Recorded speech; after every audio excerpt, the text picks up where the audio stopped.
स्तुति हो, महिमा स्तोत्रम। स्वर्गीय पिता धन्यवाद परमेश्वर, प्रभु यीशु मसीह नाम में हम धन्यवाद करते हैं पिता। अनुग्रहकारी सर्वशक्तिमान ईश्वर, दयालु प्रेमी परमेश्वर, आज का सीए सर्विस प्रभु यीशु नाम में आपके हाथ में सौंप रहा हूं पिता।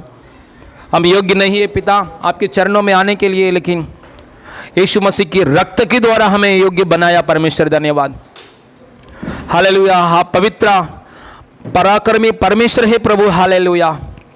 आपको पिता ऐसा बुलाने के लिए मौका दिया पिता, धन्यवाद। जवान मीटिंग आपके हाथ में सौंप रहा हूं पिता। सीए सर्विस में प्रभु पप्पा आपकी उपस्थिति के लिए धन्यवाद। सभी जवानों को इस्तेमाल कीजिए, अंदर बाई चले जाए इन जीसस क्राइस्ट ने।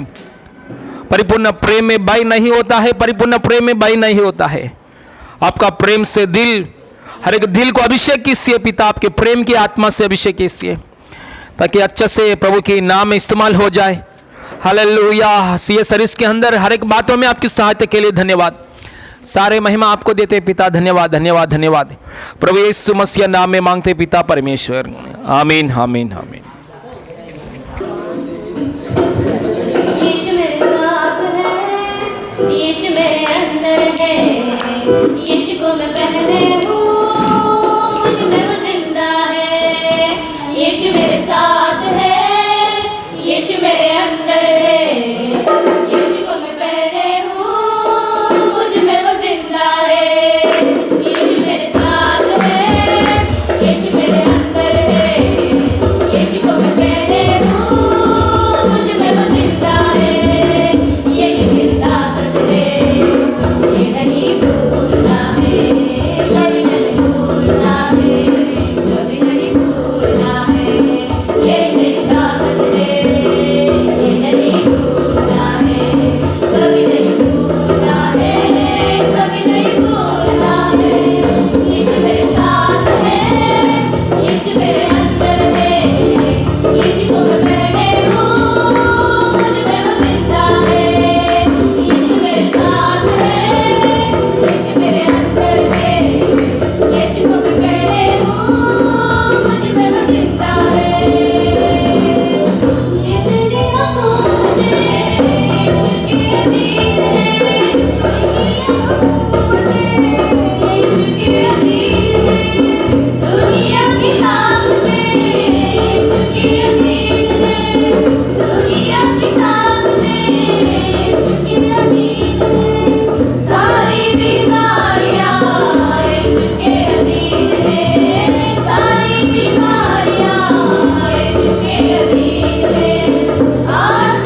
हालेलुया। Yes hallelujah. प्रभु का महिमा मिले। आप सभी को यीशु के नाम से नमस्कार। हालेलुया।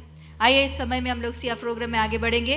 इस महीने का सिया प्रोग्राम में सभी लोग मैं विश्वास कर रही हूँ आए हुए हैं। Yes hallelujah. इस फरवरी का महीने का गाने का Vedangi, question Shrejal, story Bhavesh brother, कंठस्थ वाक्य मोजेस और आर्यन और वर्ड साक्षी। Yes hallelujah. तैयार है ना? सभी लोग आए हुए हैं ना? Yes hallelujah. प्रभु का महिमा मिले। तो आइए आगे बढ़ेंगे प्रार्थना के साथ। Hallelujah hallelujah hallelujah. सर्वशक्तिमान ईश्वर प्रभु दयालु प्रेमी परमेश्वर, धन्यवाद देती हूँ राजा इस सुंदर समय में तेरी उपस्थिति में हम सभी को इकट्ठा किया। कोटि कोटि धन्यवाद प्रभु। आज का प्रभु हालेलुया प्रोग्राम पूरा आपकी आत्मा के द्वारा, आपका सहायता के द्वारा हम आगे बढ़ने के लिए सहायता कीजिए प्रभु। ना तो हमारी शक्ति ना तो हमारी बल, परंतु तेरी आत्मा के द्वारा होगा प्रभु यीशु मसीह। हालेलुया। यहाँ आए हुए हर एक जवान बच्चों को अपने आत्मा के कंट्रोल में लेकर जो तू हालेलुया उनके अंदर रखा हुआ खूबियत है प्रभु यीशु मसीह वो बाहर आने के लिए आप सहायता कीजिए प्रभु यीशु मसीह। आपके हाथों में प्रभु यीशु मसीह 5 रोटी 2 मछली पापा 5000 से भी ज्यादा लोगों को प्रभु तृप्त किया है। वही प्रभु यीशु मसीह जवान बच्चों को अपने हाथों में लीजिए। ओ कई लोगों के जीवन में ऐसा हालेलुया तृप्तता इनके द्वारा प्रभु यीशु मसीह मिलने के लिए आप इस्तेमाल कीजिए राजा। सारे आदर महिमा आपको देते हुए आगे के समय आपको देते यीशु मसीह की सामर्थ्य नाम में मांगते पिता परमेश्वर, आमीन। बोलेंगे आमीन। हालेलुया। नेक्स्ट मंथ मार्च महीने में 5 हफ्ते हैं। तो मैंने एक बात बोली थी 5 हफ्ता जब रहेगा तो उस समय में सिया प्रोग्राम नहीं होगा, तो उधर उस समय में और कुछ अलग करने वाले। तो फिर याद रख लीजिए नेक्स्ट मंथ मार्च महीने में सिया प्रोग्राम के बदले हम लोग ओपन बाइबल टेस्ट करने वाले हैं। तो उसके लिए उत्पत्ति का किताब निकाले हैं पूरा 50 अध्याय उत्पत्ति का किताब ओपन बाइबल टेस्ट होगा। ओपन बाइबल टेस्ट होगा, नहीं तो खुद से आपको लिखने के लिए मतलब क्वेश्चंस रहेंगे। मे बी मैं सोच रही हूँ कि क्वेश्चन पेपर रेडी करके लेकर आऊँ, हर एक को दे दूँ, तो आप ही जो समय दिया गया है उसी समय में वो सारे कंप्लीट करना है। वैसे क्वेश्चंस निकाल के लेकर आएंगे। ओपन बाइबल टेस्ट बोल रहा तो कि कुछ लोग बोल रहे हैं, बाकी लोगों को अवकाश नहीं मिल रहा है, ऐसे भी मेरे कानों में आ रही है। तो इससे अच्छा क्वेश्चन पेपर दे देंगे, तो फिर उसमें जो लोग अपने अपने निकाल के टाइम देती हूँ उस टाइम के अंदर ही कंप्लीट हो जाना चाहिए। May be open Bible open करके आप लिखो, जहाँ है वहाँ लिख सकते हो, मगर मे बी 10 मिनट में दूंगी, 20 क्वेश्चन दूंगी। तो ऐसा समझ में आया? 10 मिनट में 20 क्वेश्चंस लिखना है। कोई भी लिख सकते हैं, बड़े लोग भी आ सकते हैं इसमें, कोई भी आ सकते हैं इसमें। उत्पत्ति का किताब पूरा 50 अध्याय में पढ़ के आना है। 5 हफ्ता है, डोंट वरी, अच्छा से हो जाएगा। Okay yes. प्रभु का महिमा मिले। आइए आगे हम लोग सिया प्रोग्राम में आगे बढ़ेंगे। यस। तो प्रभु आप महिमा पाइए, इसके नाम में मांगते पिता, आमीन। हो चांद सूरज के प्रस्तिश हम नहीं करते, दुनिया के माबूदों के आगे नहीं झुकते। चांद सूरज के प्रस्तिश हम नहीं करते, दुनिया के माबूदों के आगे नहीं झुकते। क्योंकि जिंदा खुदा है हमारा, जिंदा खुदा है हमारा, क्योंकि जिंदा खुदा है हमारा, जिंदा खुदा है हमारा, क्योंकि जिंदा खुदा है हमारा, जिंदा खुदा है हमारा, क्योंकि जिंदा खुदा है हमारा, जिंदा खुदा है हमारा। खुशखबरी फैलाएंगे, रूह में भरते जाएंगे। ओ खुशखबरी फैलाएंगे, रूह में भरते जाएंगे। खोए सब इंसानों को पास यीशु के लाएंगे, खोए सब इंसानों को पास छू के लाएंगे। शैतानों के तूफानों से हम नहीं डरते, शैतानों के तूफानों से हम नहीं डरते, क्योंकि जिंदा खुदा है हमारा, जिंदा खुदा है हमारा, क्योंकि जिंदा खुदा है हमारा, जिंदा खुदा है हमारा, क्योंकि जिंदा खुदा है हमारा, जिंदा खुदा है हमारा, क्योंकि जिंदा खुदा है हमारा, जिंदा खुदा है हमारा। तेरे गम को बढ़ा देंगे, वो तुझे क्या शिफा देंगे, ओ तेरे गम को बढ़ा देंगे, ओ तुझे क्या शिफा देंगे। हाँ, जो हुए मिट्टी के ढेर, ओ किसी को क्या देंगे, जो हुए मिट्टी के ढेर, ओ किसी को क्या देंगे, ओ किसी को क्या देंगे।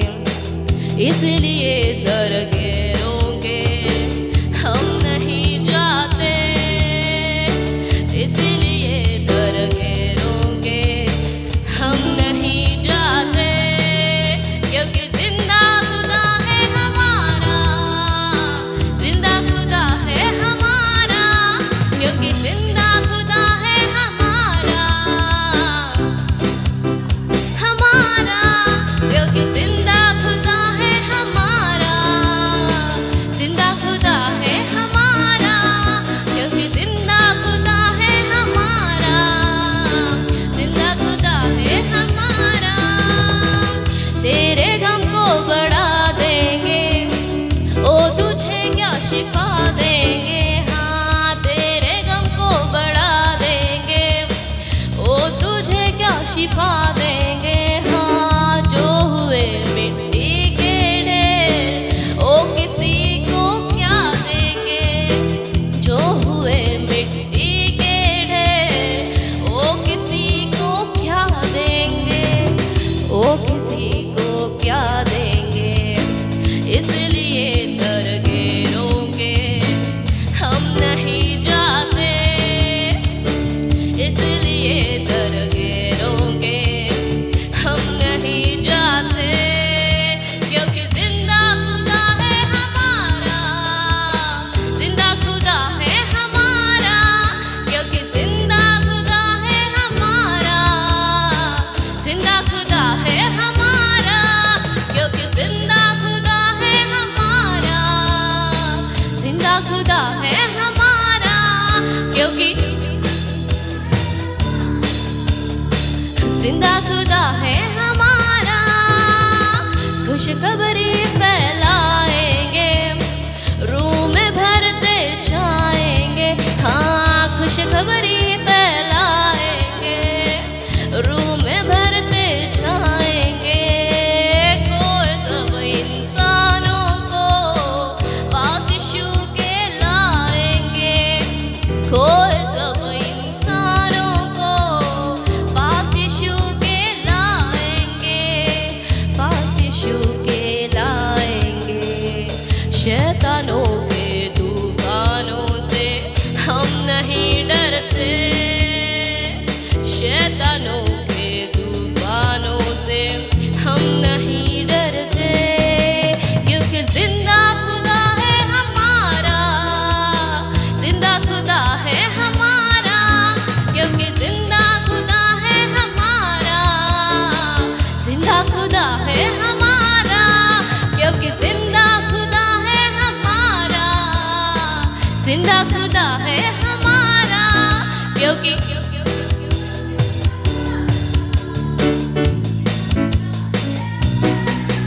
हो चांद सूरज के प्रस्तेश हम नहीं करते, दुनिया के माबूदों के आगे नहीं झुकते। हो चांद सूरज के प्रस्तेश हम नहीं करते, दुनिया के माबूदों के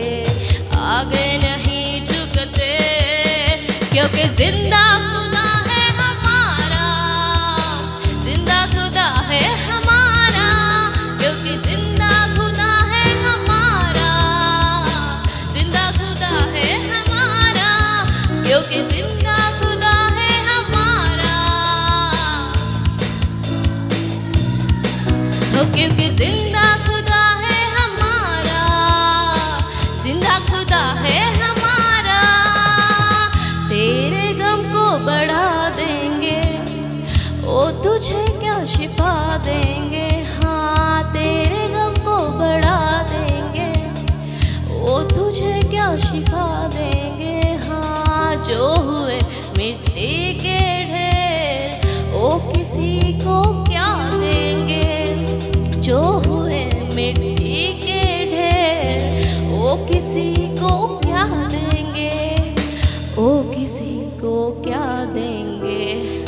इसलिए दरगेरों के हम नहीं जाते, इसलिए दरगेरों के हम नहीं जाते, क्योंकि जिंदा खुदा है हमारा, जिंदा खुदा है हमारा, क्योंकि जिंदा खुदा है हमारा, जिंदा खुदा है हमारा, क्योंकि जिंदा खुदा है हमारा, जिंदा खुदा है हमारा, क्योंकि जिंदा खुदा है हमारा, जिंदा खुदा है हमारा, क्योंकि जिंदा खुदा है हमारा, जिंदा खुदा है हमारा, क्योंकि जिंदा खुदा है हमारा, जिंदा खुदा है हमारा।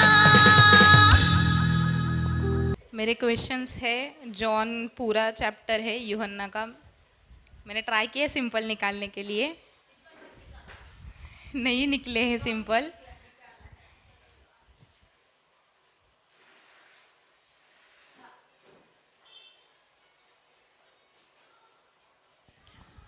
पहला क्वेश्चन, सामरी स्त्री का जो पैराबल है, जो स्टांजा है सामरी स्त्री का, उसमें यीशु मसीह कहते हैं ये मेरा भोजन है। वो भोजन क्या, यीशु मसीह क्या बोलते हैं? मेरा भोजन ये चीज़ है। फर्स्ट क्वेश्चन, सामरी स्त्री की जी जो कथा है,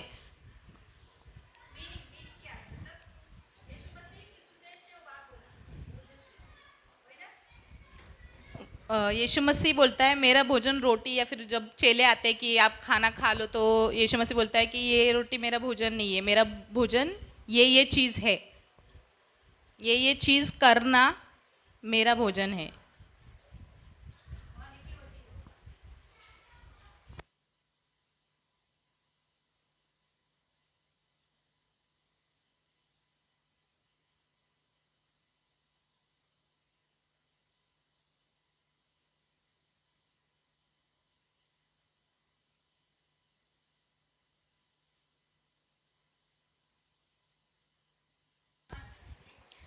सेकंड क्वेश्चन, यरूशलेम में भेड़ फाटक के पास वाला जो कुंड है उसका इब्रानी नाम, और अगर अर्थ पता हो तो अर्थ भी। यरूशलेम में भेड़ फाटक जो है उसके पास वाला जो कुंड है उसका नाम लिखिए, इब्रानी नाम जो है उसका, और अगर अर्थ पता हो तो अर्थ भी।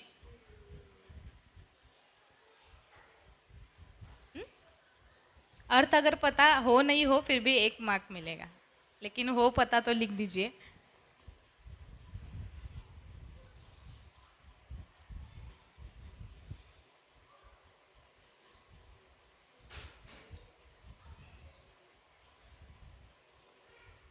हिंट चाहिए?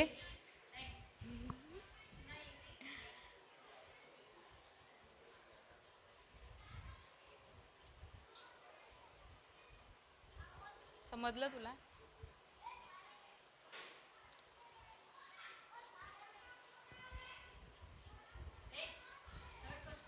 थर्ड क्वेश्चन, न्याय करने का सब काम कौन करता है? न्याय करने का काम कौन करता है? किसके हाथ में है? पिता या पुत्र, किसके हाथ में न्याय करने का काम? 1 वर्ड ऑप्शन दिया है, पिता या पुत्र, न्याय करने का काम किसके हाथ में?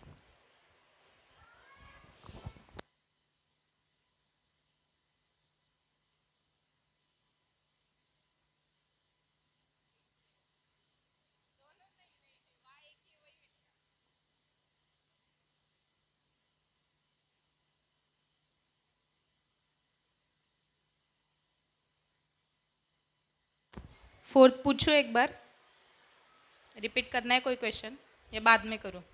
फोर्थ क्वेश्चन, शास्त्री और फरीसी एक व्यभिचारी स्त्री को यीशु के पास लाते हैं और मतलब उसको जांचने के लिए लाते कि ये व्यवस्था के हिसाब से ये पकड़ी गई, ये व्यभिचार में फंसी हुई। तो व्यवस्था में ऐसा ऐसा मतलब पथराव करना लिखा है, तो इसके साथ क्या करना चाहिए, ऐसा यीशु को वो पूछते, तो यीशु क्या उत्तर देते? यीशु उनको क्या उत्तर देते? व्यभिचारिणी स्त्री को शास्त्री लोग, फरीसी लोग यीशु के पास लाते हैं कि ये व्यभिचार में पकड़ी गई है, व्यवस्था के अनुसार इसके साथ पथराव करना चाहिए और इसे मारना चाहिए। लेकिन यीशु मसीह कुछ तो रिप्लाई देते, वो रिप्लाई क्या था?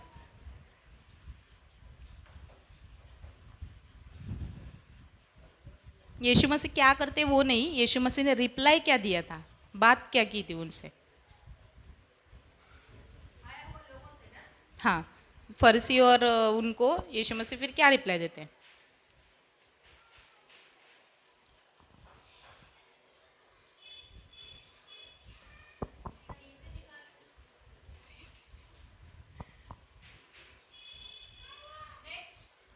जगत के काम कैसे है?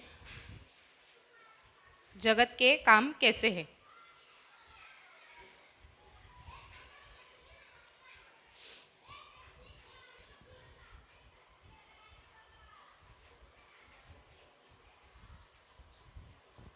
उसमें लिखा है कि जगत के काम तो ऐसे ऐसे।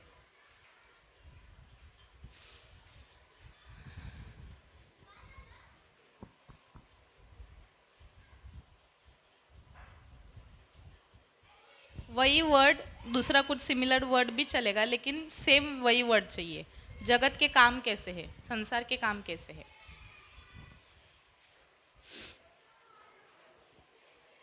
सिक्स्थ क्वेश्चन, जन्म से अंधा व्यक्ति अंधा क्यों हो गया था? जन्म से अंधा व्यक्ति जो था वो अंधा क्यों हो गया था? मतलब वो आज चेले भी पूछते कि यीशु मसीह को पूछते कि क्या हुआ था, ये अंधा क्यों है? तो यीशु फिर रिप्लाई देता है, रीज़न बताता है वह कि ये क्यों अंधा था।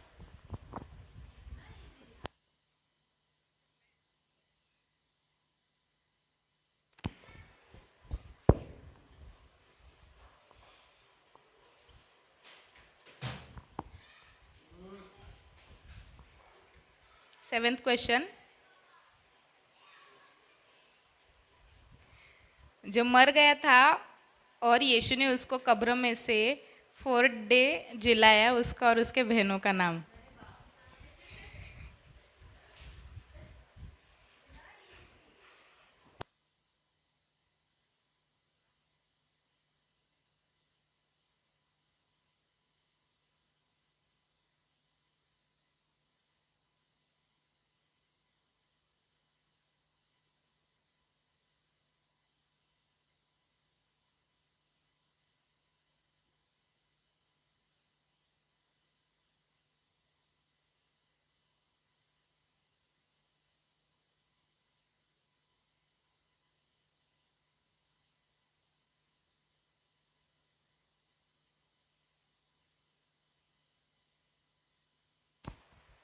एट्थ क्वेश्चन, 8 है ना?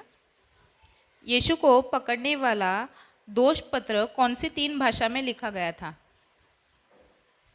यीशु को पकड़ने वाला दोष पत्र कौन सी 3 भाषा में लिखा गया था?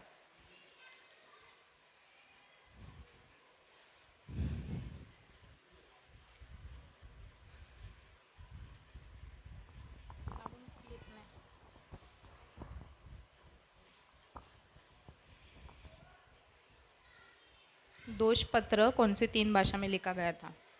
9th क्वेश्चन, प्राण त्यागने से पहले यीशु ने क्या कहा था? एकदम लास्ट वर्ड, एकदम लास्ट वर्ड, प्राण त्यागने से पहले यीशु ने क्या कहा था?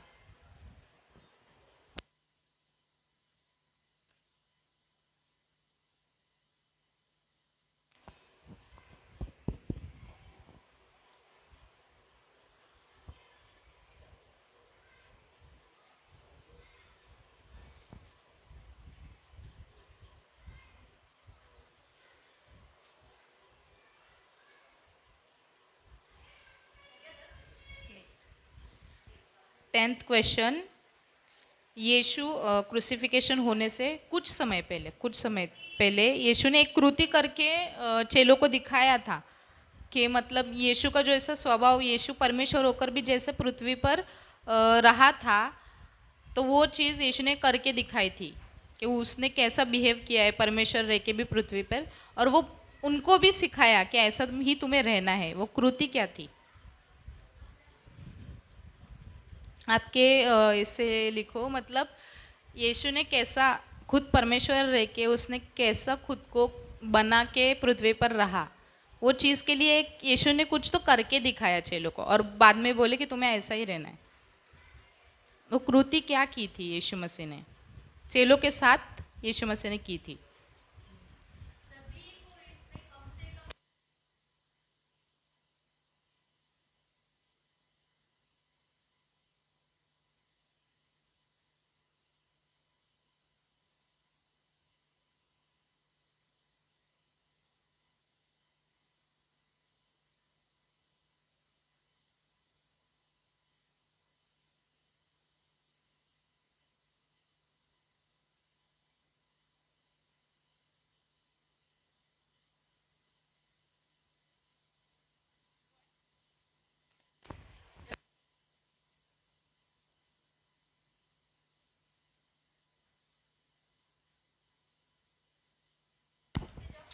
फर्स्ट क्वेश्चन, सामरी स्त्री के स्टांजा में परमेश्वर ने कहा था मेरा भोजन ये नहीं है, मेरा भोजन ये चीज़ है।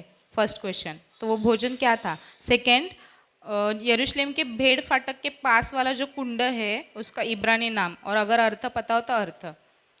थर्ड, न्याय करने का सब काम कौन करता है, किसको सौंपा गया है? फोर्थ, शास्त्री और फरीसी एक व्यभिचारी स्त्री को लेके आए, पथराव करने का उनका व्यवस्था के हिसाब से था, तो यीशु ने उनको क्या रिप्लाई दिया था? फिफ्थ क्वेश्चन, जगत के काम कैसे है? सिक्स्थ, जन्म से अंधा व्यक्ति अंधा क्यों हो गया था? सेवेंथ, जो मर गया और यीशु ने उसको 4th डे जिलाया उसका और उसके बहनों का नाम। 8, यीशु को पकड़ने वाला दोषपत्र कौन सी 3 भाषा में लिखा गया था? 9, प्राण त्यागने से बराबर पहले एकदम यीशु ने आखिरी शब्द क्या कहे थे? और 10th, यीशु ने जाने से पहले क्या चेलों को कृति करके दिखाई, क्या मैं ऐसा रहा हूँ, तुम्हें भी ऐसा रहना है?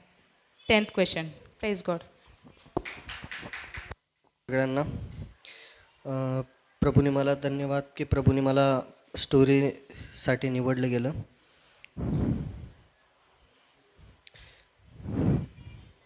Hallelujah hallelujah hallelujah hallelujah. धन्यवाद पवित्र पिता येशू पप्पा, अनुग्रहकारी परमेश्वरा।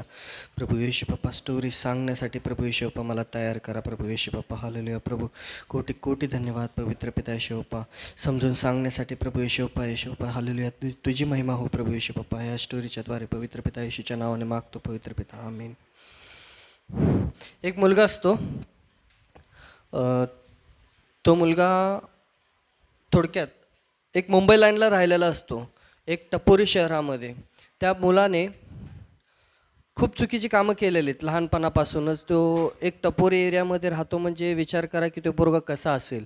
त्या पोराला कुठलीही बुद्धिमत्ता नाही आहे, तो काय करतो त्याला माहीत नाही।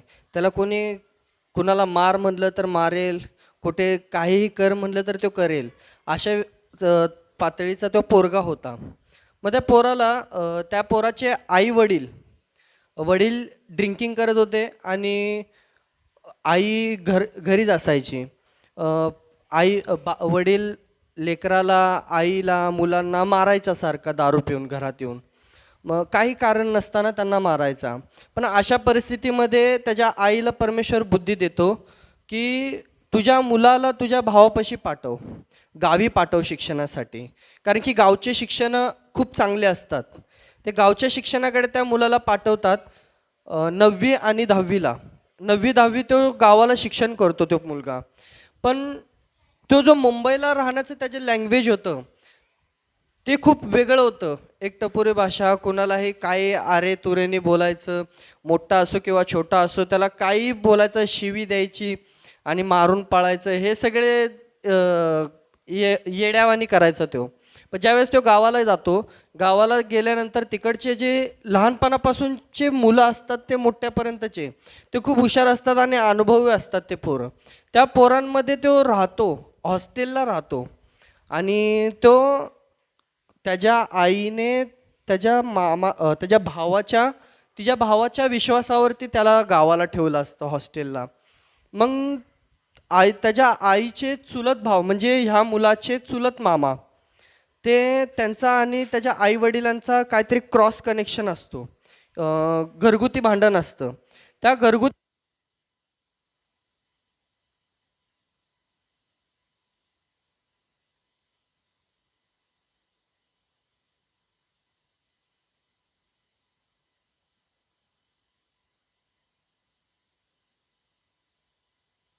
सोबत असं वाकडं आहे म्हणून. मग ते पोरगं काय करतं की त्या हॉस्टेलमध्ये राहतो, तो चुलत मामा येतो, त्याला बघतो, जातो. त्याची मुले पण तिकडे त्या हॉस्टेलमध्ये असतात. त्या हॉस्टेलमध्ये असताना त्या मुलाला तिकडले जे पोरं असतात ते पण सतवतात त्याला. कारण की गावचे पोरांचे कसं असतं की आता मी पण गावाला राहिलेलो आहे, गावच्या मुलांचे कसं असतं, मुंबईचा पोरगा आला, अरे हा येडा, ह्याला येड्यात काढू आपण, गोड गोड बोलून ह्याचे चांगले चांगले पॉईंट्स आपण शोधून काढू, ह्याच्याकडून पहिले ह्याची गोष्ट ऐकून घेऊ, मग ह्याला आपण त्याचा पॉईंट पकडून आपण त्याला ब्लॅकमेल करू. मी असे एक पॉईंट असतात गावचे पोरांचे. आणि मुंबईच्या माणसांचंही तसंच असतं, गावाकडून जर इकडचे येतात तर त्यांना पण आपण येड्यातच काढतो, त्यांना काय आपण या बाबा आरती करत नाही त्यांची आपण. तसंच आहे. तिकडे गेल्यानंतर तो मुलगा काय करतो, तिकडल्यांना सगळं स्वतःची गोष्ट सांगतो, मी असा होतो तसा होतो, माझ्यासोबत असं झालेलं आहे, मी एवढे जणांना मारलं आहे, हे केलं आहे. मग ती पोरं त्याला ब्लॅकमेल करायची, त्याला मारायचे तिकडले सगळे मिळून. आणि हा एकटा पडायचा. परत त्याचे जे चुलत मामा होते त्याला 1 महिन्यात 2 महिन्यात नाही यायचे आणि त्याला मारून जायचे सुट्टीच्या वेळेस. मग तिकडचा जो हॉस्टेलवाला जो ह्यो असतो ना शिपाई, तो शिपाई पण दलालखोर असायचा. तो शिपाई त्यांच्याकडून पैसे घेऊन ह्यांना मारायला लावायचा. मग तो पोराला मारायचं. मग तो पोरं खूप त्रास सहन करतो त्या हॉस्टेलमध्ये. इतका त्रास सहन करतो ना की तो स्वतः विचार करतो, मी वाटलं तर मी इथे कुणाचंही मर्डर करून मी मुंबईला रिटर्न जाऊ शकतो, किंवा मी कुणालाही फसवून किंवा मी कुणालाही न बोलता मी मुंबईला जाऊ शकतो. पण त्या पोराने तसं केलं नाही. पण त्याला आतमध्ये एक सहनशीलता आली, त्याला बुद्धिमत्ता आली की काहीतरी एक गोष्ट आहे की मला सपोर्ट करतोय, ही सहनशीलता करण्यासाठी. मला सहन का होतं या गोष्टी.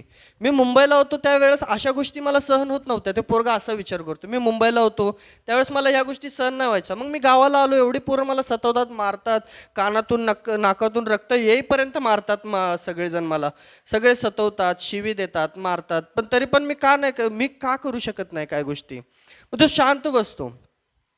तेवढं ते 8वी 9वी 10वी आणि 10वी तो गावाला करून परत मुंबईला येतो.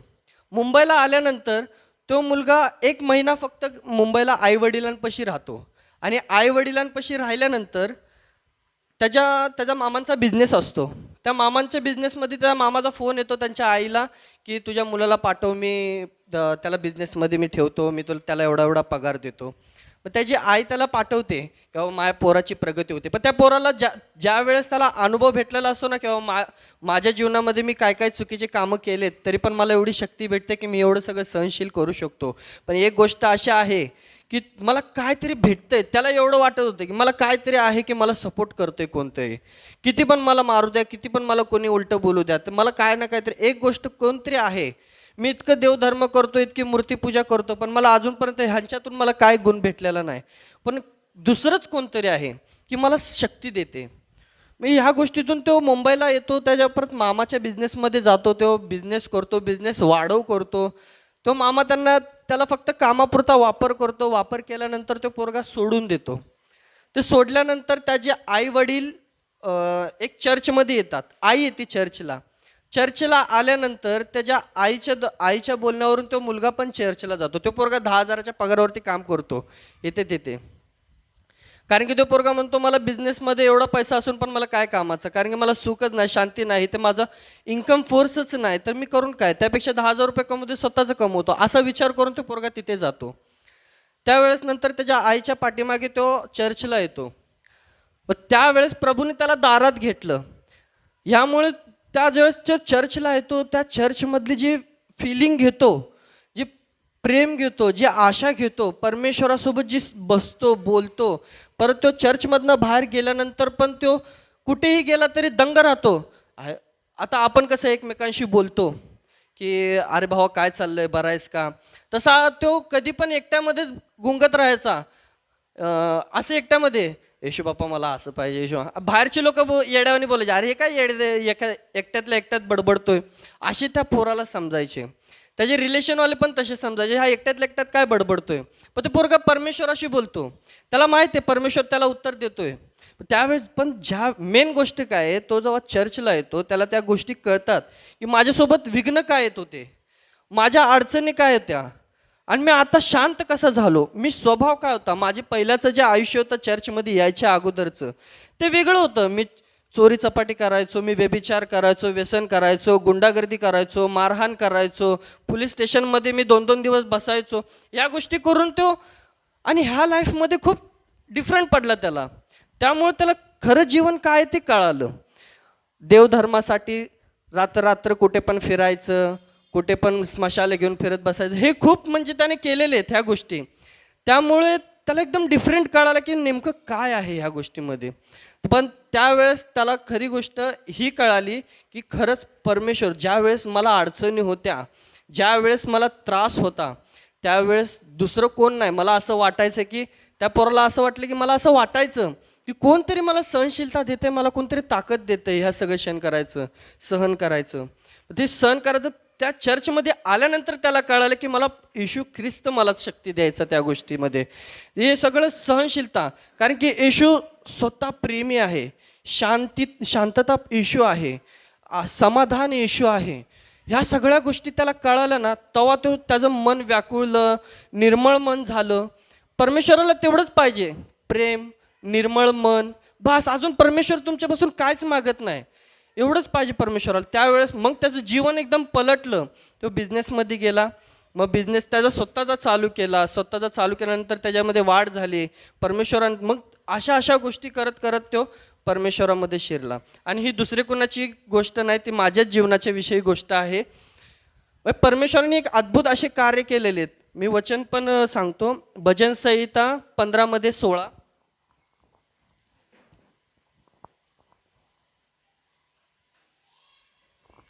यूहन्ना 15:16.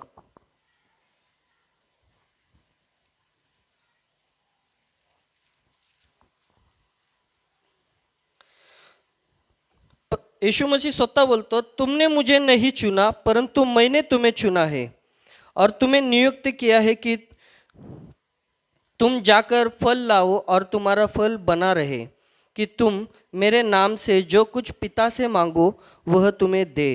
इन बातों की आज्ञा मैं तुम्हें इसलिए देता हूँ कि तुम एक दूसरे से प्रेम रखो. अजून एक वचन आहे,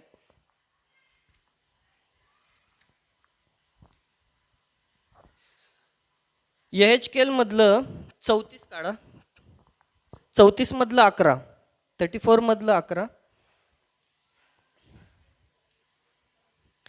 क्योंकि परमेश्वर यहोवा यह कहता है, देखो मैं आप ही अपनी भेड़ बकरियों की सुधी लूंगा और उन्हें ढूंढूंगा. म्हणजे परमेश्वर, मी स्वतःच नाही तर असे भरपूर जे कलेस्यामध्ये येणारे भरपूर जण आहेत, ज्या बाहेर आहेत त्यांची गोष्ट मी बोलत नाही, जे कलेस्यामध्ये जे येतात, प्रचार ऐकतात, कितीतरी लोक ज्यारे मोबाईल पण घरच्या घरी पण मोबाईलमध्ये बघतात, ते धन्य आहेत. ते भटकलेले नाहीत. परमेश्वर त्यांना त्यांच्या मार्गावर आणतोय, त्यांना ढूंढतोय. त्यांच्या मेंढरांना तो ढूंढून त्यांच्या गोठ्यामध्ये आणून त्यांना निगराणी करतोय परमेश्वर, की ह्याला माझ्या मार्गावर आणणार, ह्याला मी 100% मी माझ्या मार्गावर आणणार.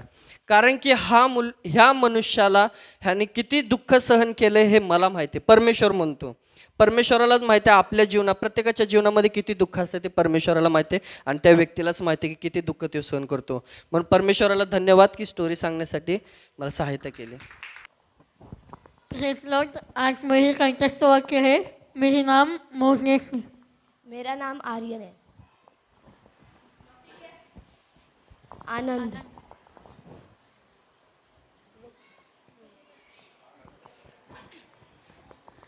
happy are those who reject the advice of the evil man. Psalms 1:1. प्रभु में सदा आनंदित रहो, मैं फिर कहता हूँ आनंदित रहो। फिलिप्सियों 4:4। If you want to be happy, then be kind to the poor. Proverbs 14:21. मन का विश्वास अच्छी औषधि से है, पर मन के टूटने से हड्डियाँ सूख जाती है। नीति वचन 17:22। Righteous man will be always happy. Righteous man always becomes happy because he has everything, and the things will go fine, and he becomes gladness every time because whatever he has worked. Isaiah 3:10. आनंद से यहोवा की आराधना करो। भजन संहिता 100:2। You are not a God who is pleased to do the wrongdoing. The real God doesn't exist. No evil doesn't exist. The evil in his presence. Habakkuk 3:18. यहोवा ने हमारे साथ बड़े बड़े काम किया है और इसमें हम आनंदित हैं। भजन संहिता 126:3। They went to the Jerusalem and came back to their home, to their house with joy, filled with joy. Luke 24:7. कदाचित रात को रोना पड़े परंतु सवेरे नहीं, कदाचित रात को रोना पड़े परंतु आनंद पहुँचेगा। इसका भजन संहिता 13:5। Rather be joy because you are carrying the Christ suffering, and because you are carrying the Christ suffering. 1 Peter 4:13. तुम्हें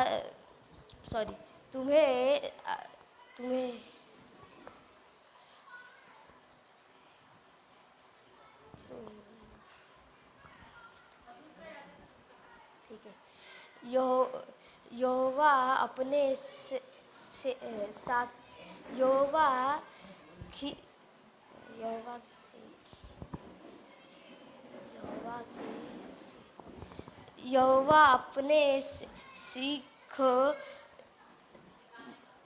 अपने सिखाने पर मूल्य जानना और वह अपनी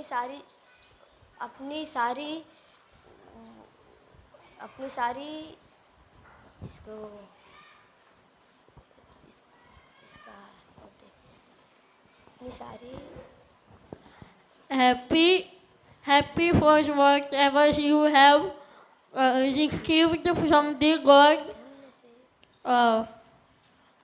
यानी कि लेविटिकल 12:9। अब तक तुमने मेरे नाम से कुछ नहीं मांगा, मांगो तो पाओगे, ताकि आनंद पहुँचेगा। इसका योना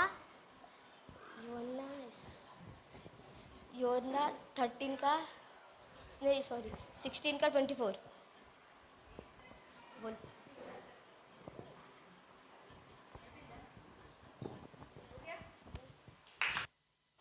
हालेलुया। मेरा नाम साक्षी है। आज परमेश्वर ने मुझे प्रचार दिया है। आज मेरा प्रचार है। मैं पहला प्रार्थना करती हूँ। धन्यवाद प्रभु, धन्यवाद यीशु पापा, दिन आपने मुझे मौका दिया, इस बातों के लिए मैं धन्यवाद देती हूँ प्रभु। आज का वचन पापा आपकी आत्मा से होने के लिए सहायता कर।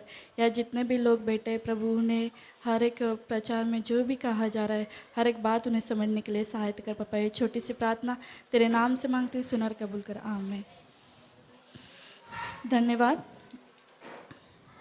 आज हम भजन संहिता का 91 का वचन पढ़ेंगे।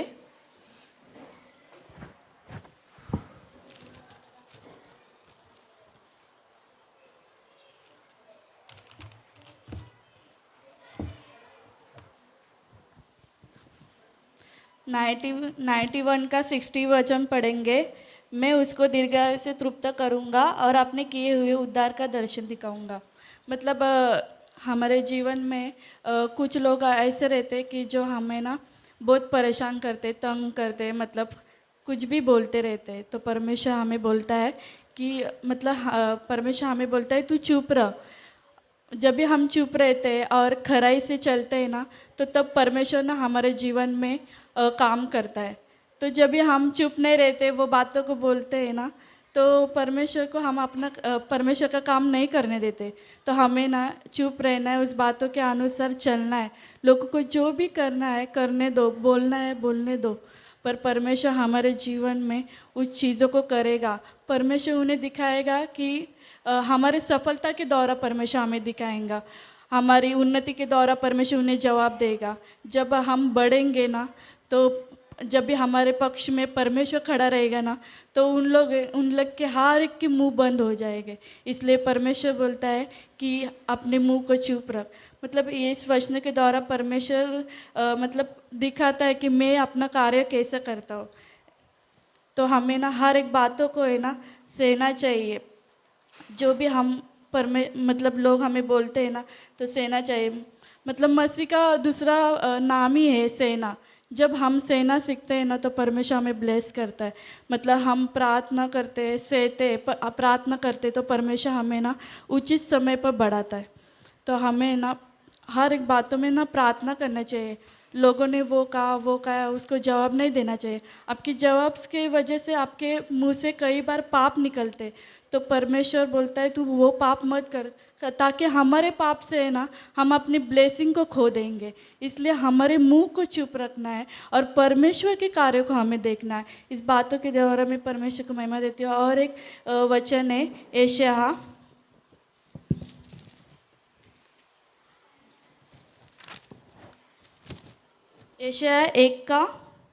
1:80।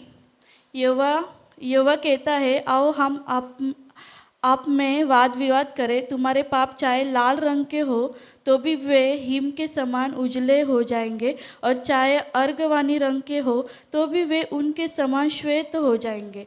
मतलब कई बार है ना परमेश्वर हमें ना अगुवाई करता है। जो परमेश्वर ने हमें होली स्पिरिट दी है, तो परमेश्वर हमें बताता है कि तूने ये बात गलत कर रही है, ये गलत है।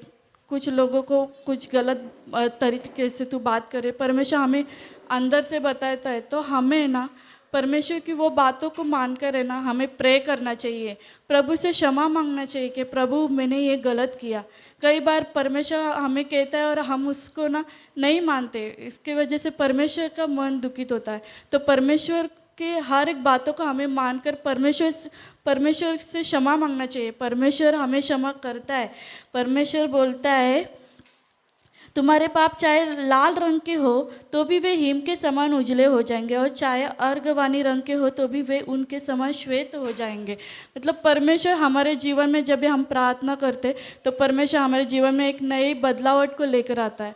तो हमें ना उस बातों को ना मानना चाहिए। परमेश्वर के अगुवाई के अनुसार परमेश्वर जो भी हमसे वचनों के द्वारा बात करता है, तो हमें उस बात को ना मतलब ग्रहण करके उस बात को ना मानना चाहिए। तो परमेश्वर ने हमारे जीवन में जो भी बातें दी है, मतलब चाहे हमारी सेवकाई हो, जो भी पढ़ाई हो, तो उसमें ना अच्छे से रहना चाहिए, प्रेम से रहना चाहिए, मतलब घमंड से नहीं। परमेश्वर कहता है अपने बुद्धि पर, ताकत पर, धन पर घमंड मत कर। इस बात पर घमंड कर कि तुम मुझे समझते हो, जानते हो। हम क्या करते हैं, हमारे मतलब जो भी सेवकाई दी पढ़ाई हो, हमारी पढ़ाई मतलब परमेश्वर ने हमें ब्लेस दिया है, तो हम क्या करते हैं, घमंड दिखाते हैं। तो परमेश्वर बोलता है वो घमंड मत दिखा। मतलब जब भी हमारे हाथ में कुछ आता नहीं, तब हम लोग नम्रता से रहते हैं, और जब भी हमारे हाथ में आता है तो हम घमंड से बात करते हैं। तो हमें घमंड नहीं करना चाहिए, हर एक से प्रेम से रहना चाहिए।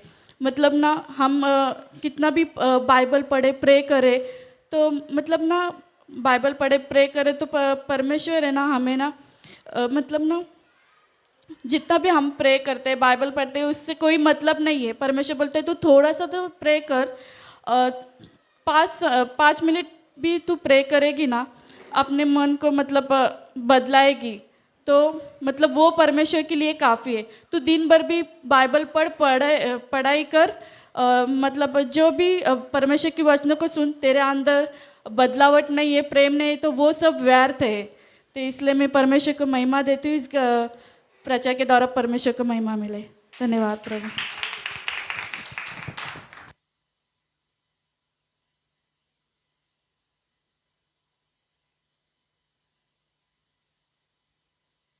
हालेलुया, यस हालेलुया, प्रभु का महिमा मिले।